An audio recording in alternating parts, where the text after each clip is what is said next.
Ya, bismillahirrahmanirrahim. Assalamualaikum warahmatullahi wabarakatuh. As you know, today we have presentation about computational thinking and artificial intelligence.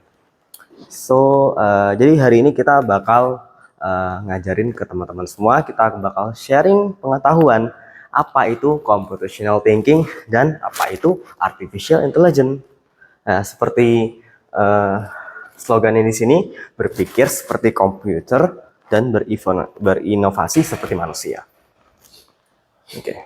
Nah, pertama-tama kita bakal bahas apa sih itu computational thinking itu. Definisi sederhananya, cara berpikir untuk memecah masalah seperti programmer, atau singkatnya cara berpikir atau kerangka berpikir yang mana kerangka ini bisa kita gunakan untuk memecahkan suatu masalah. Ya, entah itu kita mau masalah di seputar dunia IT ataupun masalah di kehidupan sehari-hari, seperti kita pengen bikin mie instan atau kita ingin membangun sebuah aplikasi di perangkat lunak atau kita membangun sebuah codingan. Di computational thinking ini atau kita singkat sebagai CT, ada 4 pilar yang sama, yang saling berhubungan satu sama lain. Yang pertama ada decomposition atau dekomposisi, yaitu memecah masalah besar menjadi masalah kecil. Ya, contohnya ketika kita ingin membuat sebuah sistem library atau sebuah sistem perpustakaan, kita mikirnya itu harus dipecah masalahnya, seperti bagaimana cara user itu bisa login, bagaimana user bisa minjem buku, terus bagaimana user memiliki role seperti siswa atau penulis buku, bahkan penjaga atau petugas buku di library itu. Yang kedua adalah pattern recognition atau cari pola dari masalah yang mirip kemudian digunakan kembali. Seperti misalnya ada sebuah button ini nggak mungkin kita pakai kita coding satu-satu di masing-masing halaman. Misalkan ada 5 halaman ya, kita pengen pakai satu button yang sama, yaitu button submit. Nah, kita tinggal buat custom satu komponen button dan yang bisa kita pakai di beberapa halaman. Nah, itu mempermudah kita untuk melakukan pekerjaan yang lebih kompleks. Jadi kita meninggalkan pekerjaan yang sederhana, kita cari polanya, apakah sama, kemudian kita buat kesimpulannya dan kita pakai kembali. Nah, itu adalah pattern recognition atau pengenalan pola bahasa Indonesianya. Yang ketiga ada abstraction atau fokus ke hal penting, buang detail yang tidak perlu. Ya, misalkan kita balik lagi ya ke contoh awal, kita pengen buat sistem library. Nah, kita sekarang harus fokus nih ke hal yang penting, kayak bagaimana kita menampilkan data buku, bagaimana menampilkan buku dalam kategorinya masing-masing. Nah, yang terakhir adalah algoritma. Kita menyusun semua langkah-langkah jelas untuk solusi dari masalah itu. Misalkan kita dari tadi sudah membicarakan tentang library. Nah, sekarang kita susun nih langkah-langkah bagaimana siswa bisa memakai aplikasi itu. Jadi dari awal masuk aplikasi, mungkin membuat register akun baru, kemudian masuk ke halaman buku dan pilih buku yang mau dipinjam, kemudian pinjam dan dibaca. Begitu juga untuk pengembalian buku. Nah, jadi pilar 1 sampai 3 saling berhubungan, dan pilar keempat adalah untuk menyimpulkan atau membuat kesimpulan dari langkah 1 sampai 3. Nah, kita mempunyai satu studi kasus, yaitu menciptakan resep anti gagal untuk mie instan yang sempurna. Kita punya contoh masalah yang bernama Andi. Andi adalah seorang siswa, sering merasa hasil masakan mie instannya tidak konsisten. Kadang mie-nya terlalu lembek, kadang bumbunya tidak dicampur rata, atau rasanya hambar karena terlalu banyak kuah. Tujuannya adalah membuat mie instan dengan tingkat kematangan dan rasa yang sempurna dan konsisten setiap saat. Untuk menyelesaikan masalah ini, Andi akan menerapkan 4 pilar computational thinking. Penerapannya kita pakai di langkah pertama, di komposisi atau decomposition. Ya, langkah pertama adalah memecah masalah besar, memasak mie instan yang sempurna itu menjadi beberapa tugas-tugas kecil yang lebih mudah untuk dikelola. Ya, tugas utamanya adalah memasak mie instan. Subtugasnya ini adalah bagaimana cara kita memecah masalah yang besar itu menjadi masalah-masalah kecil. Yang pertama, menyiapkan alat dan bahan seperti panci, mie instannya, bumbunya, guntingnya untuk memotong. Kemudian yang kedua adalah merebus air. Jadi kita seperti biasa ada panci, kita isi air dan kita rebus. Kemudian selanjutnya adalah memasak minyak. Ya, kita buka mie dari bungkus, kemudian kita masukkan. Lanjut lagi ke menyiapkan bumbu di mangkuk.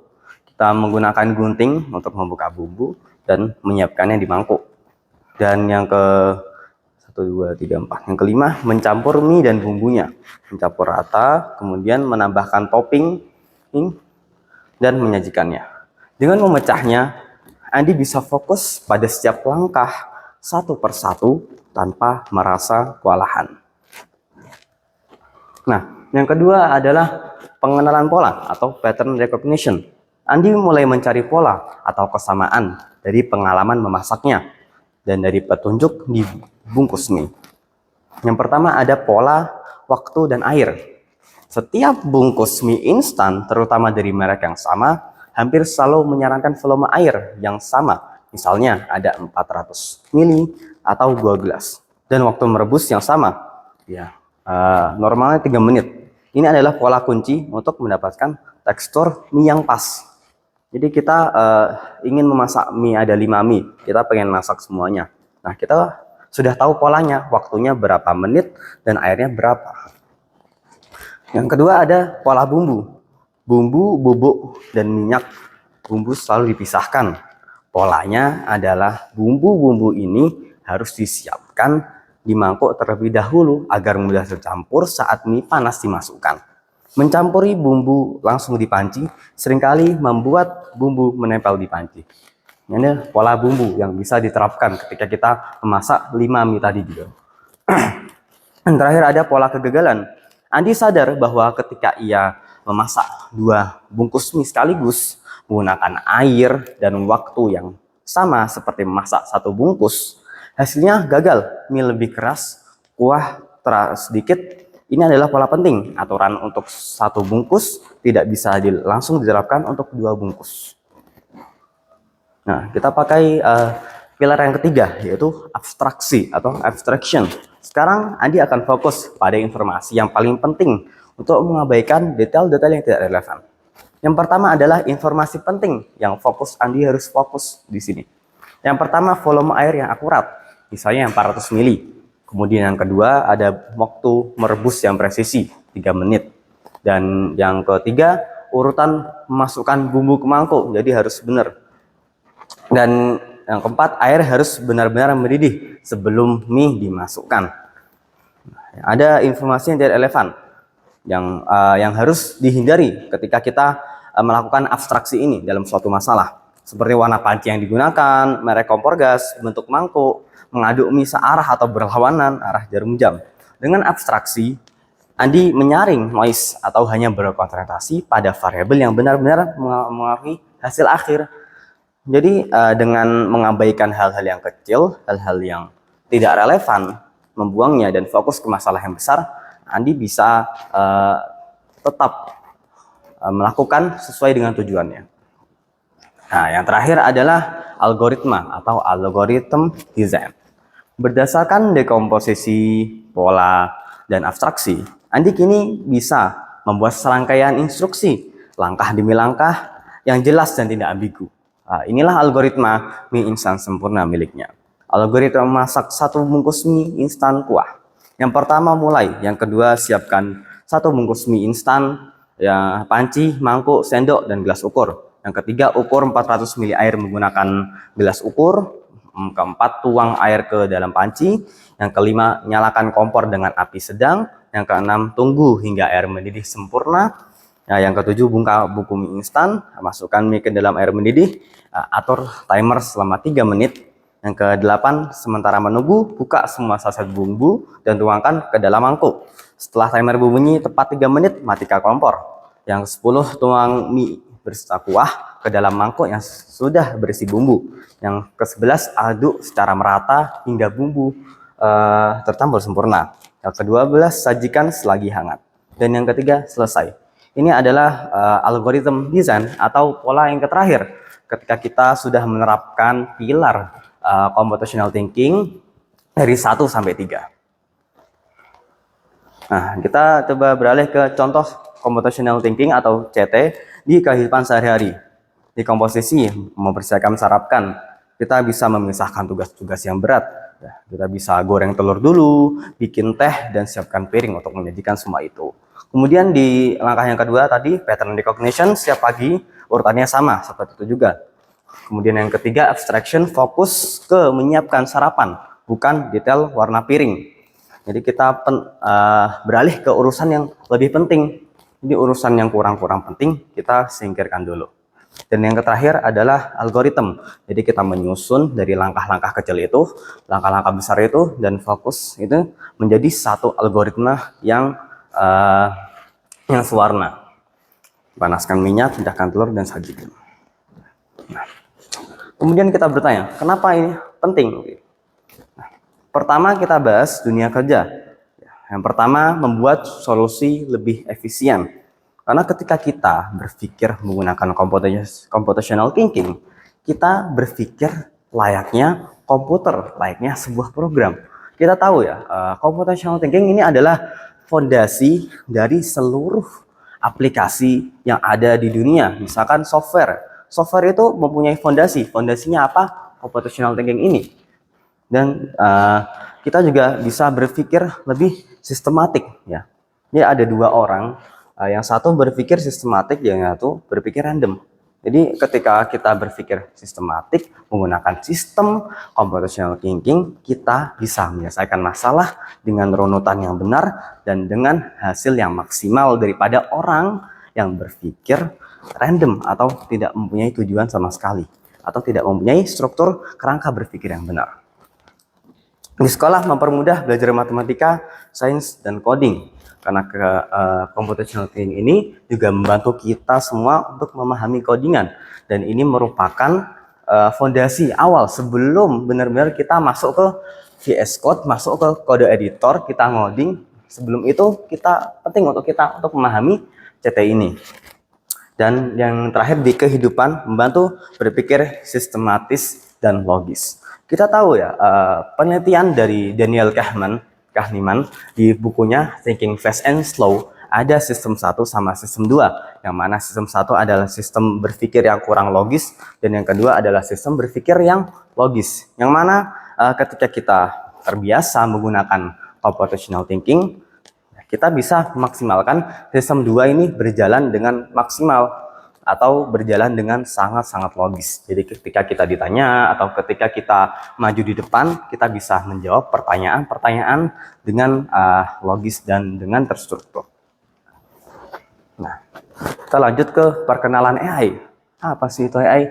Teman-teman pasti udah nggak asing lagi sama yang namanya ChatGPT, Gemini, filter Instagram, atau bahkan mobil yang bisa berjalan sendiri seperti Tesla atau BYD.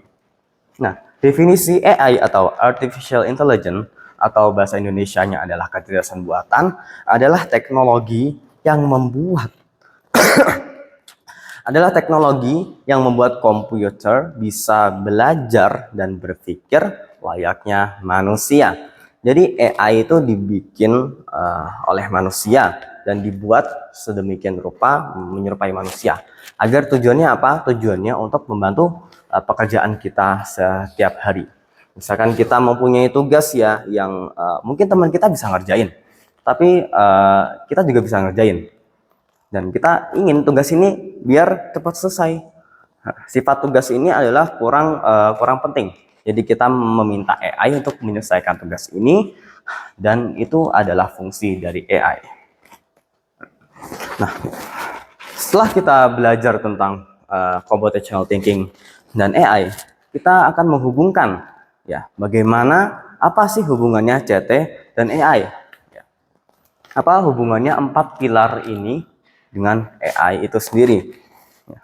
Yang pertama, CT itu adalah cara kita berpikir untuk menyelesaikan masalah.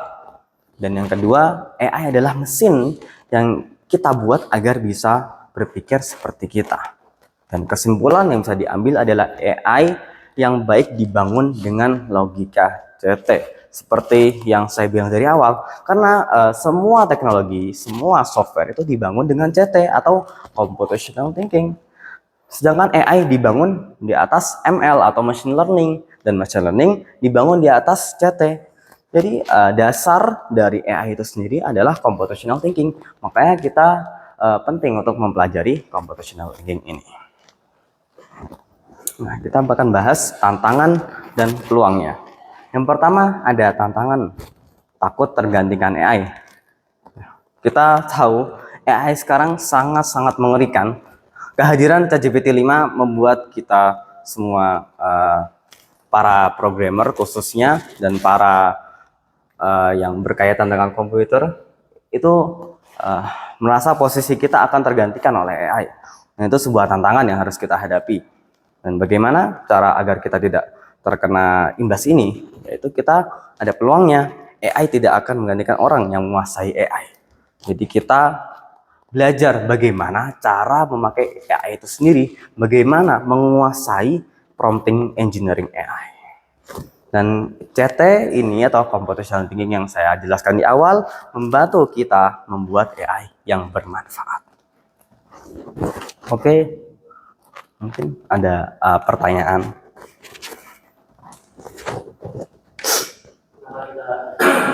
Kenapa AI itu bisa lebih menguntungkan bagi Oke, kenapa AI menguntungkan kita semua? Karena gini, AI itu adalah teknologi, dan teknologi ada tugasnya membantu kita semua. Jadi kita punya pekerjaan yang berat apa ringan, dan kita butuh penolong, kita butuh teman, kita butuh partner, dan AI adalah partner kita untuk mempermudah pekerjaan kita. Oke. Pertanyaan lagi. Okay, maybe that's all from me, and thank you. Wassalamualaikum warahmatullahi wabarakatuh. Waalaikumsalam warahmatullahi wabarakatuh.